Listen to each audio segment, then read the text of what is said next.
Hello guys, അസ്സലാമു അലൈക്കും. അപ്പോൾ ഞാൻ നിന്നിരിക്കുന്നത് എൻ്റെ അനിയത്തിൻ്റെയൊക്കെ മുടി വെട്ടേണ്ടിയിരുന്നു കേട്ടോ.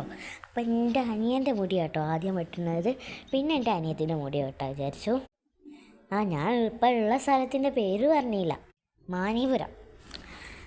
പക്ഷേ ഒരു പ്രശ്നം, എനിക്ക് ഈ പീടിൻ്റെ പേര് അറിയില്ല കേട്ടോ. എൻ്റെ അനിയത്തിക്ക് ഫോണ് കൊടുത്താലേ ഓള് മുടി വെട്ടാൻ സമ്മതിക്കും. ഇവിടെ മുടി വെട്ടുക മാത്രമല്ല കേട്ടോ ചെയ്യുക, വേറെ എന്തെങ്കിലും ഉണ്ടെങ്കിൽ അതും ഒരു ചെയ്തു തരും കേട്ടോ. എൻ്റെ അനിയത്തിനെ മുടി വെട്ടിയതിന് ശേഷം കണ്ടേരോ എനിക്ക് തോന്നി ഡോറാ പൂച്ചയായി പോയോന്ന്. ഒക്കെ പിന്നെ ഫോണിൽ ഷോർട്സ് അതേ ഒക്കെ പറ്റും. എൻ്റെ അനിയൻ്റെയൊക്കെ മുടി നല്ല സൂപ്പറായിട്ട് ഒരു വെട്ടി തന്നു കേട്ടോ.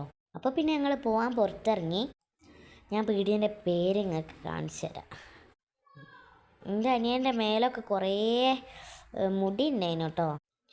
അങ്ങനെ ഞങ്ങൾ പൈസയൊക്കെ കൊടുത്ത് ഞങ്ങൾ പോരുക കേട്ടോ. സ്റ്റൈൽ കട്ട് ബ്യൂട്ടി സ്പോട്ട് അതാട്ടോ പീടിയൻ്റെ പേര്.